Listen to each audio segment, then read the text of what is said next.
I want to share with you some big techniques on how to heal. What can you do with your mind? What can you do with your body? What can you do with your spirit to help you heal and ground?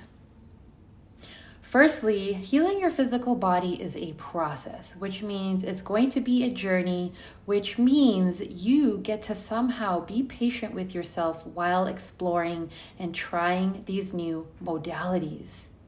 It is such a celebration in itself. So remember that and use that as fuel. Find compassion in all of it as you move through. Quiet the noise. And with this will come a sense of lightness. It also helps to lighten the stimulus on the nervous system and your fascial network.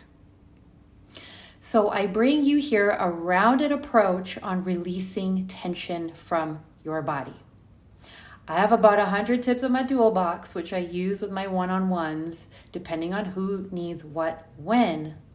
But these are 3 big ones that I really want to share with you.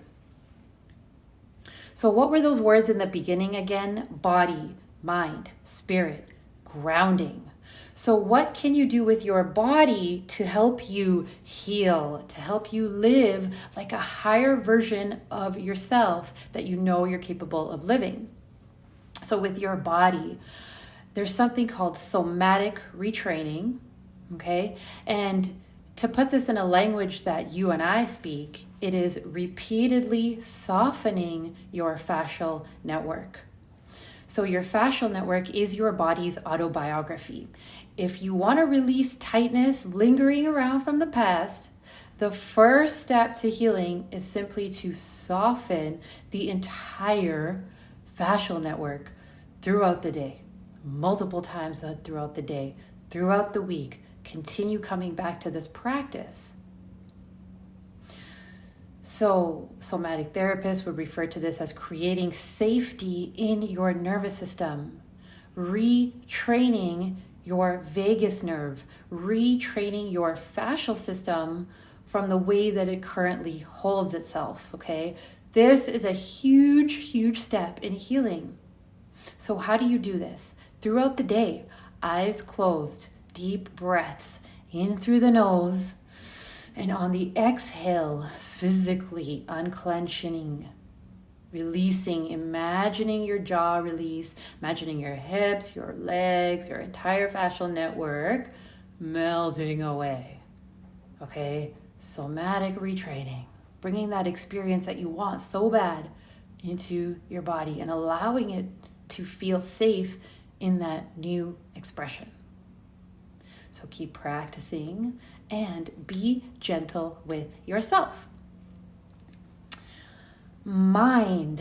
What can you do with your mind to help you heal? So humans are dynamic, emotional beings, okay? Some of you feel a lot. Now, if this is you, you're called a highly sensitive person or an empath. For all humans, if you do not have an outlet to express and release these feelings, you hold them inside your body. And some of these feelings are absorbed without even you consciously wanting to absorb them. And some of them are absorbed because of your nature. Humans are dynamic, and we have to have an outlet for expression, for our bodies to express all these emotions and all these feelings that it feels, that it's wired to feel. We need to move those through our body. And when we don't, or weeks or months go by of not expressing, our nervous system becomes overwhelmed with all the information that it has to manage now. And sometimes your nervous system will just dissociate completely from your body because it's holding so much of those feelings and emotions in there. And it suddenly doesn't become safe because those emotions they feel painful, they feel uncomfortable. So what your nervous system will do to protect you is keep you in your head, keep you in your thoughts, keep you in your ideas. True healing doesn't take place in the survival brain. Rather, it takes place in the present moment, dropping into your body, meditation, stillness, breath, the exhale, the parasympathetic, the rest and digest. So, my fellow friend, when healing the physical body, simply acknowledge that part of healing a physical injury is releasing the body from its need to be in the survival brain. Creating small pockets of time throughout your week to drop into your body. Maybe gently squeeze out the hips, as we've been doing and as we will continue to do. As after all, the hips, the psoas muscle, the center of our body, our lower abdominal, our life force energy. This is our emotional center.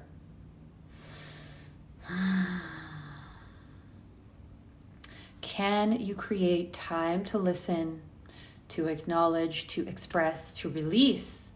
And since you said yes to this movement meditation, using these practices with your hips is such a beautiful way that might even feel amazing for you. And this is your chance to explore, like really explore if this movement meditation is something that you want to carry forward with you. And if it's not, or if you have something else that you really want to do or start doing or reconnecting with as a modality for your body to express all those feelings that you feel, and creating a ritual around it, a practice, and doing that with intention of allowing your body to express and feel and release whatever it needs to without analysis. So I used to think my workout was an outlet for stress. Maybe in the early days, when life was really simple, sure. But true expression is uncontrolled. It's unpredictable. It's not counted. It's not timed. And it takes courage. This is a key ingredient that I was missing for so many years. But when we know better, we can do better. And the courage portion, the courage to allow, the courage to feel, the courage to trust that you're supported. That's why I really want to use this 5 weeks to get you in this swirling, get your mind, body, and spirit swirling through this, to build courage, and courage to release the structure, courage to release the fascial network, and courage to release all these emotions that you feel. So some choose creative modalities like writing, painting, drawing, playing music, singing, dancing to express. Some use talking, cooking, movement, and many different things to express.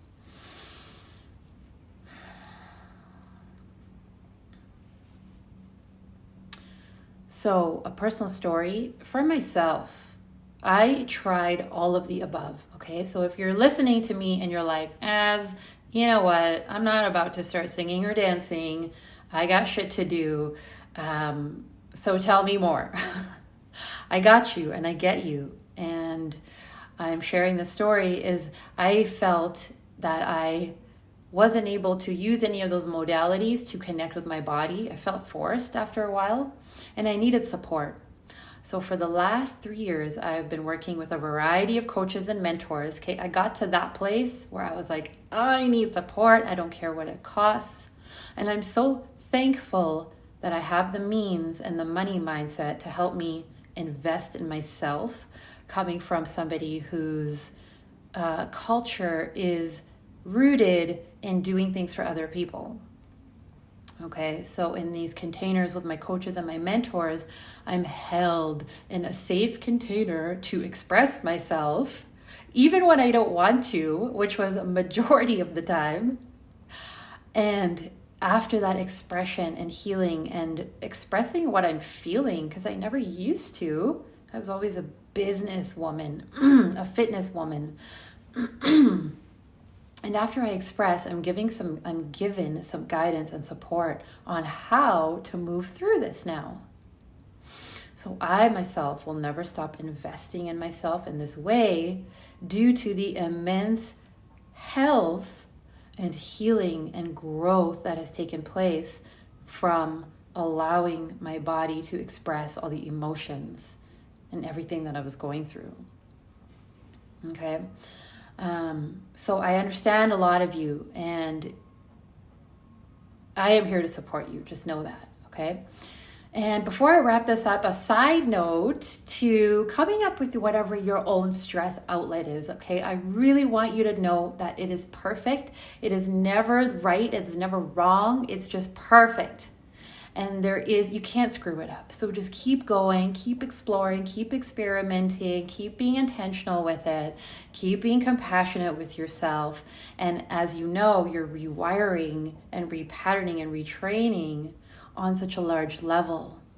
And when we go into the next one on spirit, I hope this all kind of comes together for you on big picture healing and long-term healing.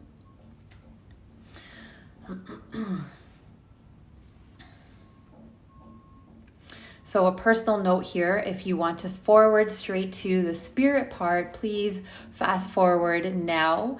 I'm telling a story about the mind portion of my healing. So the outlet that I created, I started doing these dances in the shower. Okay, so the water has always been very healing for me. I love being in the ocean. I love taking baths. I take like 45 baths a week. And I've recently started doing these shower dances. And they're primal and they're unstructured and they are so healing for me. And from someone who has had ancestrally inherited self-judgment as a form of survival, it's really healing for me to be in this clothlessness, ecstatic primal self, and be just who I am and feel beautiful. And it's been very healing for me as I've got to de-armor the stories about what it was to feel my body and to feel the curves in my body and to feel my body move and to feel my hips move, and just noticing the stories that I had to get through to allowing my nervous system to feel safe to move in those ways. So this has taken years of deep inner work, and I don't expect everyone to have the same experience. But what I am saying is your body will take you where you are ready to go. If tears, sorrow, grief, pain, whatever the feeling is that comes up, can you trust that allowing yourself to express is such a huge outlet of stress for your body?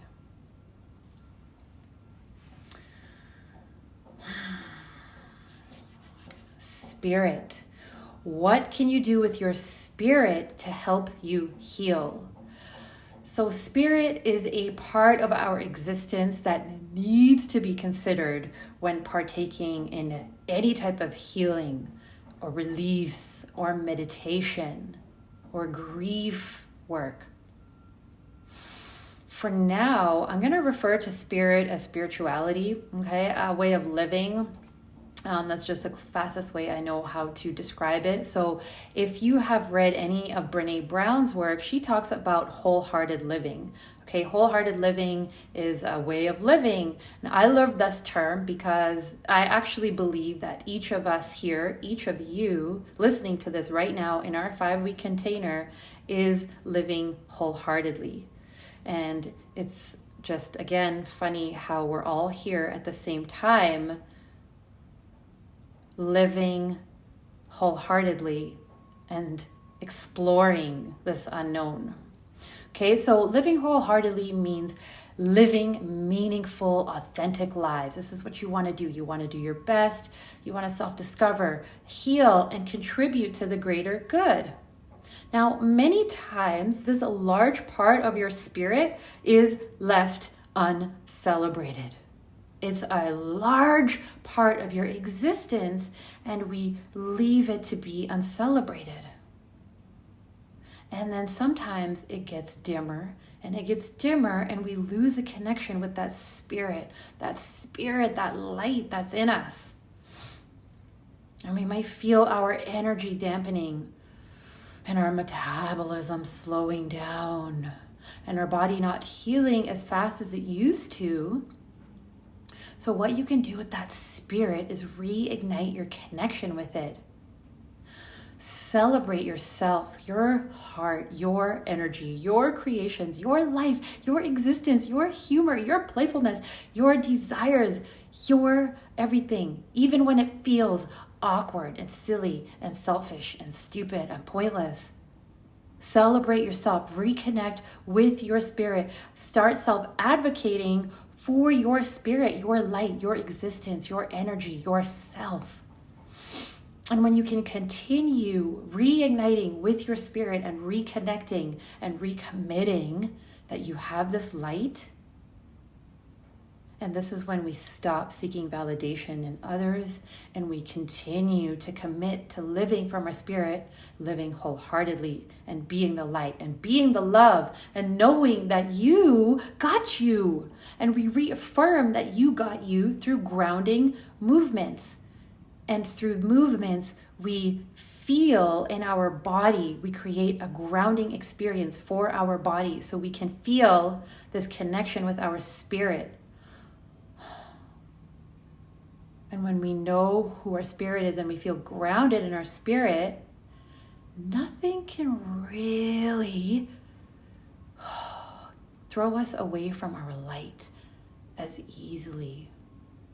Because there is that grounding and that trust and that connection to your spirit, which is holding you at a much larger scale than anything else in the physical life. Celebrating yourself, reconnecting to the larger part of your experience, feeling the expansiveness and the joy that is available, even when it feels awkward, it feels weird, it feels selfish, it feels pointless. When you're doubting yourself and shaming and any voices come up, you quickly switch to that celebration. Okay, and this is not just woo-woo. You are actually changing the chemistry of your brain, changing the ions from negative to positive, changing the neurological connections, rewiring your dopamine system, rewiring your brain out of survival and into presence and regulation and parasympathetic and rest and digest in creativity and playfulness and sensuality, and dropping back into your body and de-armoring all of the layers. So, my friend, that is what you can do with your body. That is what you can do with your mind. And that is what you can do with your spirit to heal. I hope this has been helpful for you. I am so thrilled that you're here. If you're still listening, I'm honored that you said yes to this movement meditation. I am here to support you with anything that you want to move through. And lastly, if this was helpful, can you hit like, or can you comment, or can you respond, or, give me a thumbs up and just something. Let me know if this resonated for you. And I will see you on Thursday. Mwah.